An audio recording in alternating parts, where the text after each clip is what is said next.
Mirduş, aktiv şəsləşgüllərdən və boşqabdakı badımcanlardan ibarət naturmotu çəkib qurtarırdı ki, birdən dostu, yazıcı Polemir Gres onun emalatxanasına girdi. Onun işləməsinə bir neçə dəqiqə tamaşa edəndən sonra qətiyyətlə dedi. Yox, sən heç vaxt məşğullaşmayacaqsan. Ustalığın var, istedadın var, sənmisən. Amma dostum, sənin səhətin çox adidir. Alışıb yanmır, gözə soxulmur. Səhnədə bilirsən nə qədər əsər qoyublar tamaşaya? 5000. Sənin əsərin bir elə şəklin içərisində bizim laqeyi tamaşasını cəlb etməyəcək. Yox, Firduş, sən müvəffəqiyyət qazana bilməyəcəksən. Heyif, çox heyif. Niyə axı? Mən gördüyümü çəkirəm. Çalışıram ki, nə hiss edirəm, onu da ifadə edeyim. Əzizim, ay mənim yazıq dostum, bundadır mənim məsələ. Axsan gəl arvadını 3 şamlı dolandırasan. Onların hərəsində gündə 3000 kalori lazımdır. Şəkillər alıcılardan qat-qat çoxdur, axmaqlar isə ağıllardan 100 qat artıqdır.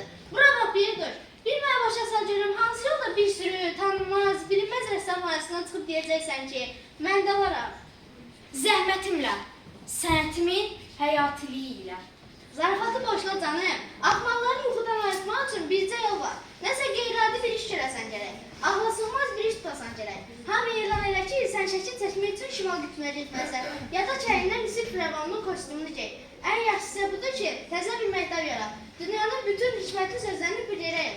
Məsələn, ekteriozasiya, dinamik, şüuraltı düşüncə, predmetsizlik, sonra da bunlardan öz manifestini yarat. İnkar et. Elə bu vaxt Zərif Ətri Fali Konservskayanın gəldiyini xəbər verdi. Fali Konservskaya adamın ağlını başından eyləyən, göy gözlü, poşalı qadın idi. Fali Konservskayanın gəlişi Firduşun rəyini həyəcana gətirirdi. Fali Konservskaya baha sənət dərgilərinin abunətçisi idi. Fali Konservskaya bu baha sənət dərgilərdə 3 yaşlı uşaqların belə çəkdiyi şedirlər görmüşdü. Lakin o bu sərgilərdə bir dəfə də olsun vicdanlıq üçün familə rast gəlmədiyi üçün onun sənətinin zəhləsi gedirdi. Dünən Qızıl Əsr Zənci sənət sərgisinə getmişdim. Nə qədər ekspresiya vardı o sərgidə. Necə güc vardı, necə atəş vardı. Baxın əziz İspanya, bu mənim ən uğurlu portretlərimdən biridir. Pis deyil. Mən getdim.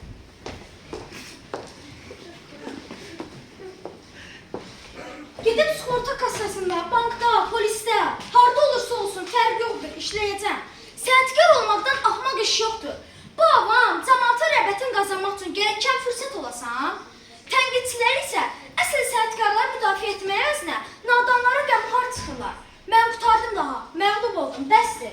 Pol Emil dostunun bu nitqinə qulaq asıb, soyuq çayından bir neçə qurtum aldı və nə barədə fikirləşməyə başladı. Sən mənə deyə bilərsənmi, bu zamanlıqda altdan yeni yaratıcı üslubu üzərində işləmisənmi? Özü bunu görə heç o təntənəli deyəsən. Mən işləməmişəm təsəssüb üzərində. Xlas, bir-iki dənə məqalə yazacağım. Bizim evdə xəbər verəcəm ki, güya ki, sən təhkəmlıqda ideolotik məktəb yazmaq fikrinəsən. Sənin vaxtına qədər bütün portret ustaları öz cahilliklərinə görə hıqqına adamların sifətini öyrəndilər. Əvvəl işdir, insan nəsilçilərində bizdə yaratdığı obrazlar və təsəvvürlər yaradır. Bura bax, Firduş, de görüm, bir aya 20 dənə ideolotik portret çəkə bilərsənmi? Bir ay yox, bircə saat. Dərd burasındadır ki, biles, mənim yerimə başqası olsaydı, bəlkə baş tutardı bu iş. Amma mən... Nə amma? Başlayırıq. Mən dilpərkarı deyiləm. Qulaq as, ilk səndən xahiş edilər ki, nə isə izah edəsən. Yavaş-yavaş soyuq çayından bir qurtuma və lap sadə cavab ver. Siz heç görmüşsünüz ki, çay necə axır? Bu sözlərin mənası nədir ki? Heç nə, mənasızlıq. Elə buna görə də sənin cavabın hamıya çox mənalı görünəcək. Elə ki, onlar hər şeyi başa düşəcəklər. Güya ki, sənin əsərlərini başa düşməyə başlayacaqlar. Səni tərifləyib göylərə qaldıracaqlar. Onda baxmaqları deyərik ki, bu bizim oyunumuzdur. Görərsən ki, nə günə düşəcəklər. Bizim də heç olmasa keyfimiz açılar. 2 ay keçdi.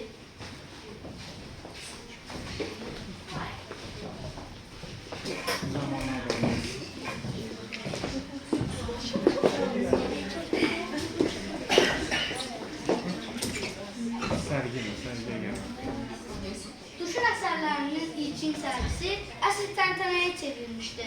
Adamın ağlı başından eyləyən Fali Konservskaya yeni bütünün yanından həyat çəkə bilmirdi. Ay, sizin əsərlərinizdə nə qədər ekspresiya ekspresiya var, necə güc var, necə atəş var. Bir məni başa salın görüm, əzizim, bu cür parlaq ümumiləşdirmələri necə gəlib çıxdınız? Madam, siz görmüsünüzmü? Çay necə axır? Aman tanrım, necə də möhtəşəm dediniz.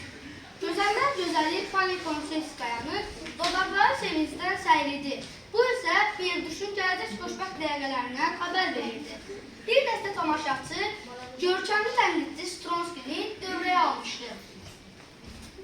Qiyamətdir, qiyamət. Dur, sizin bir deyin görüm. Siz necə belə bir aləm kəşf etdiniz?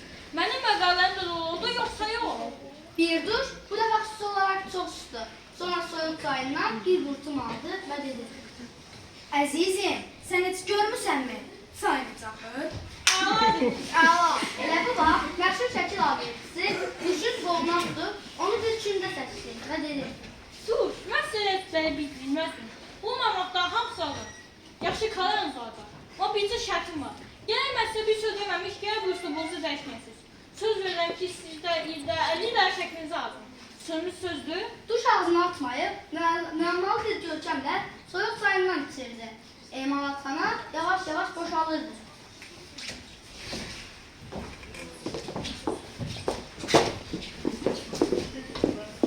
Axırda yazıcı Polemik Gles dostu bir duşla otaqda tək qaldıqda əllərini kirli köşküslə ciblərinə sokdu və dedi.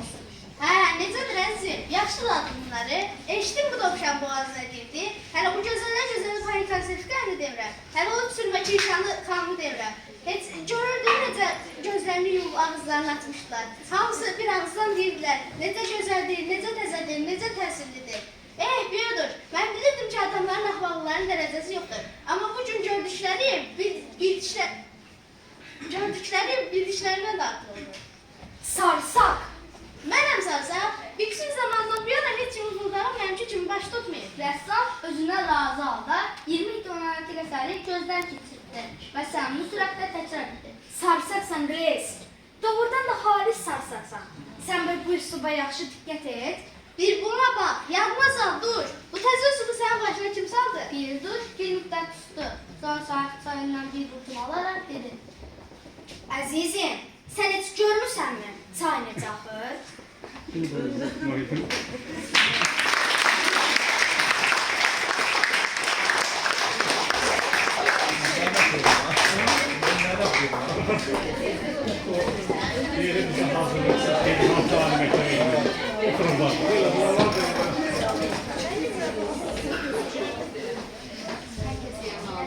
Bəli, əziz izləyicilərimiz, gördük ki, məşhur olmaq üçün əslində dəyərli bir şey yox, insanların ağıllarına gəlməyən, dərk etmədikləri, başa düşmədikləri şeylər insanları ovsunlaya bilir.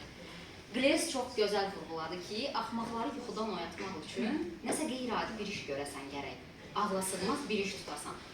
Və şan-şöhrət insanın beynini dumanlandırır, ona keçmişini bu yolda yol göstərənləri unutturur. Necə ki, Pierre Duff'un timsalında gördük ki, Pierre əslində necə oldu?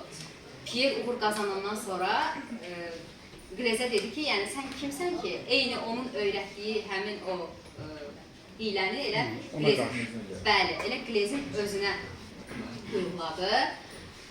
Mən bir daha aparıcımıza almışam. Gözəllər gözəli Fani Konserskaya rolunu canlandırdı Zəhra Əlizadə. Rəssam Pirduş obrazında Murad Qasımov və bu kaprisli oyunçumuz yazıcı Paul Emil Gles Tuncaq